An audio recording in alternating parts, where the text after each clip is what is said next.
अस्सलामुअलैकुम। कैसे हैं आप सब? उम्मीद है कि आप सब खैरियत से होंगे और आपकी खैरियत नेक मतलूब चाहती हूँ। मैं भी आपकी दुआओं से बिल्कुल ठीक ठाक हूँ। आज हम एक मोरल स्टोरी सुनेंगे।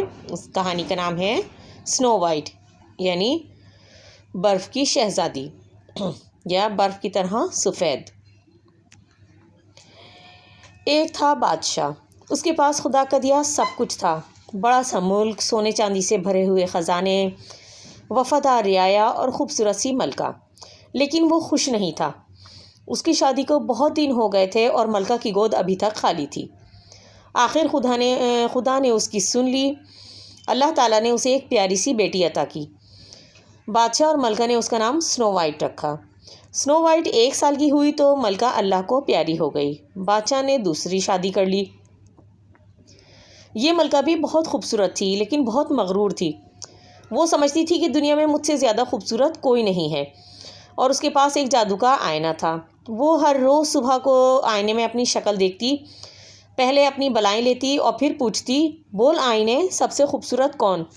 और आईना जवाब देता, सच्ची बात तो ये है रानी, आपसे खूबसूरत और आपसे सुंदर इस दुनिया में कोई नहीं, और आप सुंदर हैं और आप रानी हैं।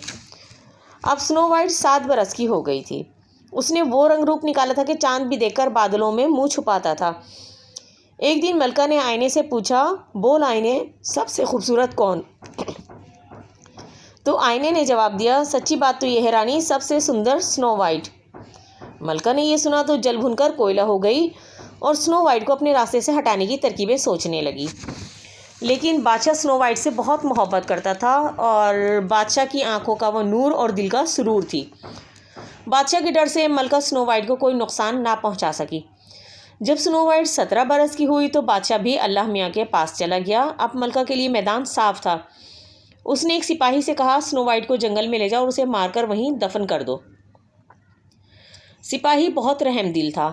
वो स्नो वाइट को जंगल में ले गया और उससे कहा, शहज़ादी साहिबा, आपकी सौतेली माँ आपको मारना चाहती है। आप यहाँ से कहीं दूर चली जाएं, मैं मलका से कह दूँगा कि मैंने आपको मार डाला है। शाम हुई तो स्नो वाइट घबराई। सुनसान जंगल, काली सियाह रात और हर कदम पर ख़तरा, और खौफ ये कि कहीं भेड़िया ना आ जाए या कोई चीता ना आ जाए, और अगर शेर आ गया तो या अल्लाह, मैं क्या करूं, कहाँ जाऊं? खुदा का करना, इसी वक्त वो 2 जुगनू चमकते हुए इधर से गुजरे। स्नो वाइट उनके पीछे पीछे होली, यानी कि उनके पीछे पीछे चल दी। थोड़ी दूर हो गई थी कि सामने से एक झोंपड़ी नजर आई। स्नो वाइट की जान में जान आई। उसने दरवाज़ा खटखटाया, लेकिन कोई जवाब ना आया। हिम्मत करके दरवाज़ा खोला और अंदर दाखिल हो गई। झोंपड़ी की हर चीज़ नन्ही मुन्नी सी थी। बीचों बीच एक मेज़ रखी थी। नन्ही मुन्नी सी मेज़ पर छोटे छोटे बर्तन पड़े थे और वो भी नन्हे मुन्ने से थे यानी कि छोटे छोटे से थे। मेज़ के गिर्द 7 कुर्सियाँ पड़ी थी और वो भी नन्ही नन्ही सी थी। दीवारों के पास 7 पलंग बिछे हुए थे, वो भी नन्हे मुन्ने से थे। ऐसा मालूम होता था कि जैसे झोपड़ी में 7 गुड़ियाएँ रहती हैं या उनकी कोई माँ या दादी नानी नहीं है। हर तरफ चीज़ें बिखरी हुई थीं। फर्श पर महीनों से झाड़ू नहीं दी गई थी। स्नो वाइट ने पहले मेज़ पर से झूठे बर्तन उठाए, उन्हें धोकर अलमारी में रखा, फिर मेज़ साफ़ की, बिखरी हुई चीज़ों को समेटा, फिर झोंपड़ी में झाड़ू दी और सारी चीज़ों को झाड़ पोंछ कर शीशे की तरह चमका दिया।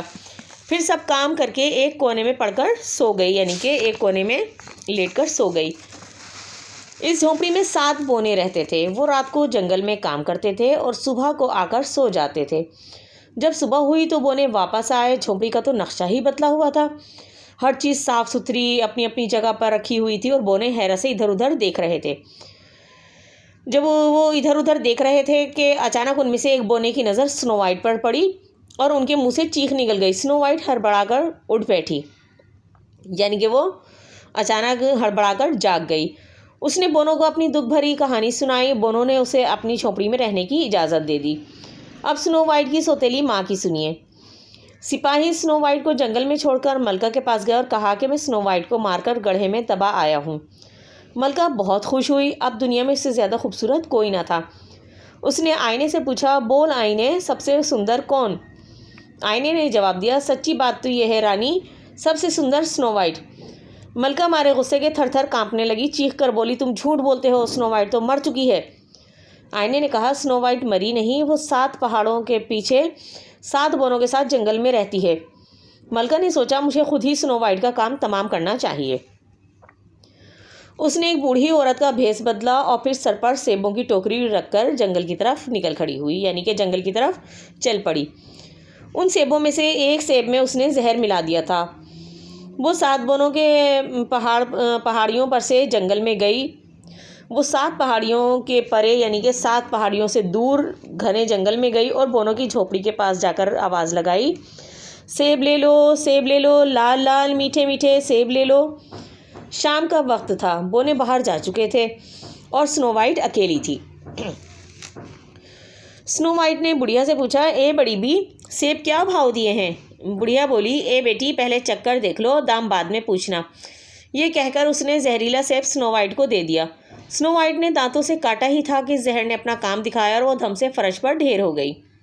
बुढ़िया सर पर पैर रखकर भागी। एक पहाड़ी पर चढ़ रही थी कि पाँव फिसला और वो नीचे एक गड्ढे में जा गिरी। हड्डी पसली एक हो गई, जैसी करनी वैसी भरनी, यानी बुरे काम का बुरा अंजाम।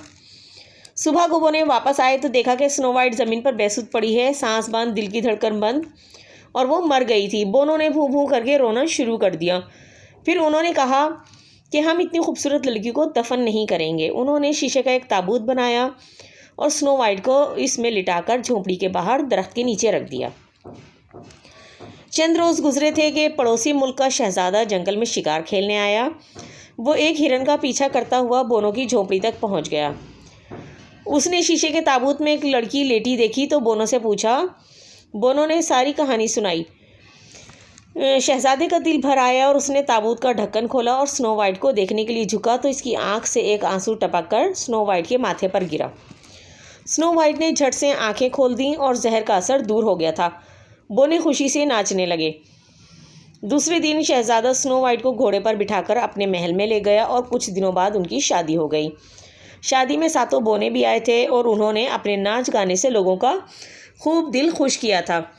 तो देखा बच्चों आपने कि स्नो वाइट के दिल में कोई भी बुराई नहीं थी, तो अल्लाह ताला ने किस तरह से उसका साथ दिया कि उसको एक शहज़ादा मिल गया और उसकी ज़िंदगी जो है वो शहज़ादियों की तरह बसर होने लगी। और जबकि मलका को उसकी हसद का बदला मिल गया कि वो अपनी ही हसद की आग में जलकर राख हो गई। किस तरह कि वो जब गुस्से में निकली तो उसका पैर जो है वो पहाड़ से फिसल गया और वो पहाड़ से गिरकर मर गई।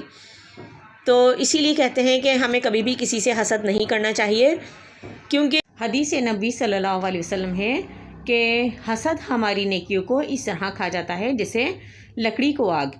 मिलते हैं फिर किसी नए टॉपिक के साथ नई वीडियो में। तब तक के लिए अपना और अपने प्यारों का ढेर सारा ख्याल रखिएगा। मुझे दीजिए इजाज़त। अल्लाह हाफिज़।